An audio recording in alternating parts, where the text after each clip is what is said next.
Solo 5 años después de la devastación nuclear de Hiroshima y Nagasaki, el mundo presenció una pesadilla. Por primera vez tras la Segunda Guerra Mundial, estalló un conflicto, el primero librado en plena Guerra Fría. En Corea, una nación y un pueblo unidos durante siglos quedaron divididos. 21 naciones se vieron inmersas en el conflicto, un mosaico de alianzas que transformó para siempre la península coreana. 3 años de feroces combates, más de 2 millones de militares desplegados y más de 3 millones de víctimas entre soldados y civiles, cerca del 10% de la población coreana de la época. ¿Cómo fue posible? ¿Qué intereses se ocultaban tras la intervención internacional?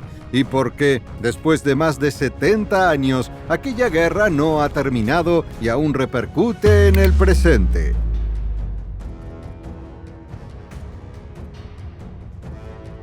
Bajo la dinastía Joseon desde 1392 hasta 1897, Corea experimentó siglos de gobierno unificado y relativa estabilidad.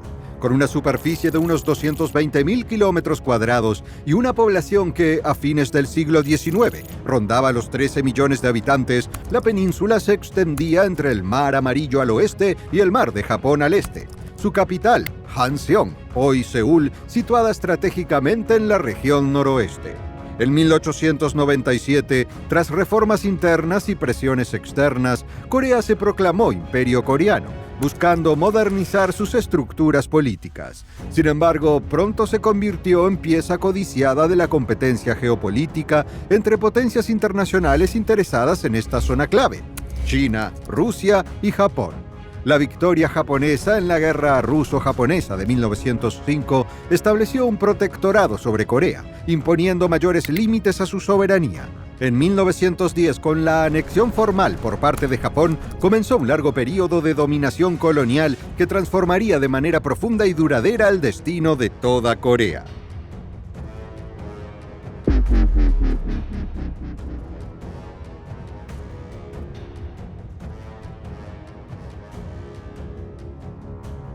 Con la anexión de 1910, Japón impuso a Corea un régimen colonial brutal que duraría hasta 1945. El uso público del idioma coreano quedó prohibido, y además se confiscaron tierras y recursos para explotar su economía agrícola y minera. Esta política profundizó la brecha entre el norte, donde surgieron fábricas e instalaciones hidroeléctricas, y el sur, mayormente agrícola y con poca base industrial. Uno de los hitos de la resistencia fue el movimiento Samil-Undong del 1 de marzo de 1919, una protesta masiva en favor de la independencia coreana. Pese a la dura represión, el nacionalismo se reforzó, llevando a muchos al exilio o a la lucha clandestina. Mientras tanto, la ocupación japonesa se volvía cada vez más opresiva. Durante la Segunda Guerra Mundial, más de 200.000 coreanos fueron reclutados a la fuerza en el ejército nipón, y se calcula que otras 200.000 mujeres coreanas fueron sometidas a esclavitud sexual en las llamadas Comfort Stations. En el norte, algunos activistas comunistas recibieron apoyo logístico y militar en Manchuria. Entre ellos, Kim Il-sung, quien, gracias al adiestramiento chino, con varios cientos de combatientes o más de 1 millar según ciertas fuentes, y a la ayuda soviética, formó unidades de guerrillas capaces de golpear al otro lado de la frontera. Su creciente autoridad atrajo nuevos reclutas y suministros, allanando el camino hacia un futuro liderazgo. En otras zonas del país también actuaban grupos nacionalistas laicos y cristianos, componiendo un mosaico de oposiciones que, pese a su dispersión, mantuvieron viva la llama independentista. Hacia finales de los años 30, la población coreana superaba los 20 millones de habitantes, en su mayoría dedicada a una agricultura empobrecida por las requisas japonesas. Con el avance de los aliados en Asia, los bombardeos aéreos afectaron ciudades claves del norte, como Hamhung y Wonsan, dañando estructuras industriales erigidas por Tokio en territorio coreano. ¿Sabías que la mayoría de quienes ven nuestros documentales aún no están suscritos? Si te gustan los mapas animados y la historia, únete a nuestra comunidad. Dale like y suscríbete para no perderte ningún episodio. En agosto de 1945, la capitulación de Japón puso fin a 35 años de ocupación formal en Corea. Pero la península no obtuvo de inmediato una verdadera autonomía. Por propuesta de Estados Unidos, aceptada por la Unión Soviética, la línea divisoria entre ambas zonas de influencia se fijó en el paralelo 38. Al norte, el Ejército Rojo ingresó sobre todo por la zona de Andong, hoy Dandong, ya en territorio chino, y por la región cercana al río Tumen, estableciendo su centro operativo en Pyongyang. Al sur, las fuerzas estadounidenses desembarcaron en los puertos de Incheon y Busan, asumiendo el control militar y administrativo con base principal en Seúl. Aquel control debía ser temporal, para encaminar a Corea hacia un gobierno unificado, pero las divergencias entre Washington y Moscú pronto volvieron inviable cualquier administración conjunta. En el norte, que contaba entonces unos 9 millones de habitantes, se concentraban la mayor parte de las industrias pesadas, como plantas químicas, acerías y minas de carbón. Se emprendieron intensas reformas agrarias y nacionalizaciones bajo supervisión soviética, alimentando el apoyo de los líderes comunistas locales. Entre ellos despuntó con fuerza Kim Il-sung, célebre por su actividad guerrillera en Manchuria, quien afianzó gradualmente el dominio político y económico de la zona. El agro norteño se benefició de una redistribución más equitativa de la tierra, mientras los núcleos urbanos reorientaban rápidamente su producción a favor de los intereses de la Unión Soviética. El sur, con alrededor de 15 millones de habitantes, seguía en gran parte dedicado a la agricultura, aunque poseía puertos estratégicos como Busan e Incheon.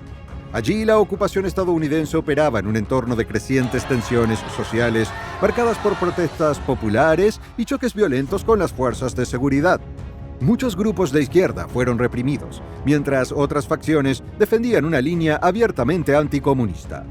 En 1947, la ONU intentó convocar elecciones libres en toda la península, pero el norte boicoteó la iniciativa por considerarla una injerencia occidental ilegítima.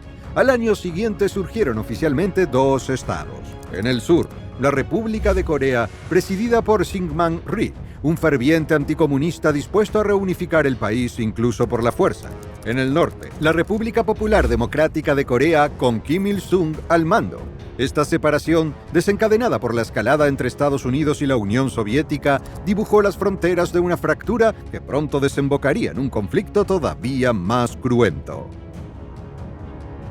Con el paulatino repliegue de las tropas estadounidenses y soviéticas entre 1948 y 1949, la presencia militar en Corea se redujo a unos pocos asesores en ambas zonas. Sin embargo, el ambiente seguía ardiendo. La República de Corea, como la República Popular Democrática de Corea, se proclamaban gobiernos legítimos de toda la península. En torno al paralelo 38, los choques frecuentes provocaron más de 10.000 muertes, sobre todo en Kaesong y Chorwon.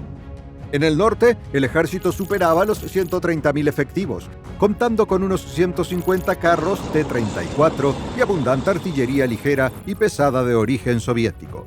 En el sur, por el contrario, los soldados disponibles rondaban los 100.000, mayormente armados con fusiles ligeros y sin fuerzas blindadas relevantes. Para Kim Il-sung, la ventaja militar resultaba decisiva. Con la idea de unificar la península por la fuerza, solicitó el respaldo de Stalin y del flamante gobierno comunista de China. Las excelentes relaciones con Mao Zedong, afianzadas tras el triunfo comunista en 1949, aseguraron al norte un refugio seguro, entrenamiento y suministros al otro lado del río Yalu. Precisamente el ascenso de Mao reforzó al bloque socialista en Asia, animando a Stalin, en un principio reacio, a brindar mayor apoyo a la iniciativa coreana. Mientras tanto, el equilibrio internacional cambiaba velozmente. Europa atravesaba la etapa del Plan Marshall y acababa de superar el bloqueo de Berlín de 1948-1949, mientras en 1949 se fundaba la OTAN. En Asia, la victoria comunista en China transformó la península coreana en parte de un choque ideológico más vasto, donde Washington y Moscú se disputaban la hegemonía global. El sur, con pocos recursos militares, dependía de la ayuda de Estados Unidos, pero las señales desde Washington eran ambiguas. En enero de 1950, el secretario de Estado, Dean Acheson, pronunció un discurso que no incluyó a Corea en la franja defensiva estadounidense del Pacífico, la llamada Línea Acheson. Kim Il-sung interpretó esa omisión como luz verde para actuar, empujando a la península cada vez más hacia la guerra abierta.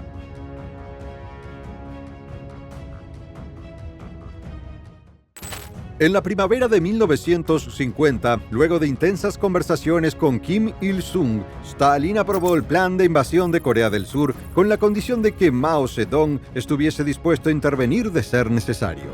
Aunque Mao no prometió un envío inmediato de tropas regulares, brindó apoyo logístico y político, reservándose la opción de actuar solo si la situación lo exigía.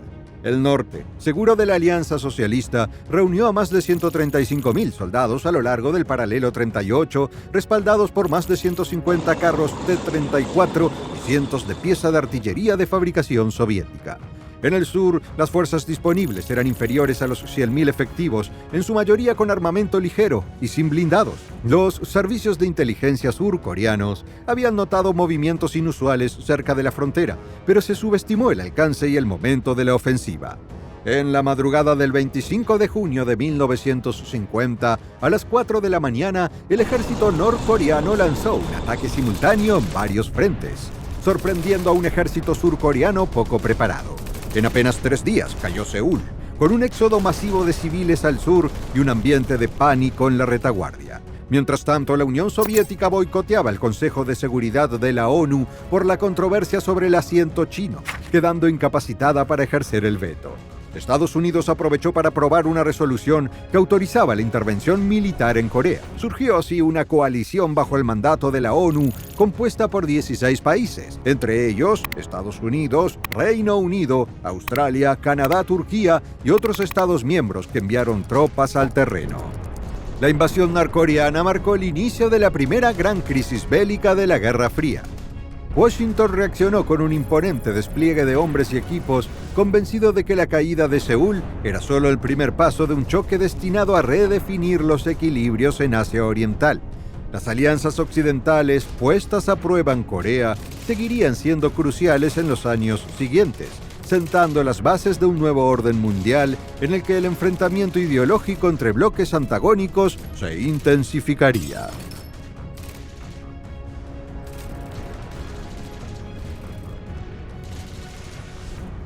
En apenas unas semanas, el norte parecía encaminado a la victoria. Sin embargo, la historia dio un giro inesperado cuando llegó el contraataque estadounidense y se incorporaron las fuerzas de la ONU. El conflicto, todavía sujeto a un armisticio, jamás se cerró realmente, dejando la península coreana dividida hasta hoy.